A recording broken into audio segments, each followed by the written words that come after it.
So my passion with American Heart Association, or really understanding heart disease, started years ago when I first was engaged to be married.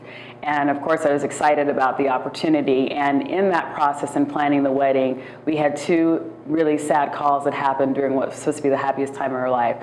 The first call was that my husband's grandmother had passed away, and that was within the first couple of weeks of being engaged. The next call came months later when his mother had passed away also. So within a 6-month period, he lost the two matriarchs of his family, and then I knew that I was not going to be the woman in his life.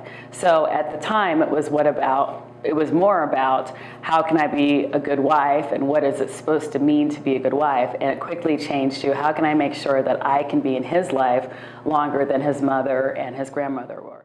The advice that I would give women into looking into this is when you're having your annual checkup, ask the questions about what your current health state is, and then ask what are some of the signs so that you can be educated to look out for yourself, but then take that home and ask the women in your family, what has been your history and has this happened to you? And just start finding out, because a lot of people don't even realize that was the loss that happened. They have a loss in the family and they don't know what those signs are. So in asking those questions in your family, the conversation starts to happen, and then you can take that back and continue the research. Our website's incredible for going and finding out what some of those signs are, because some of them are very simple that you take for granted. In fact, we did an interview recently, and one of the doctors there was talking about some of the things that may happen with when you feel like you're having a hard time swallowing. I learn these new things every single time, because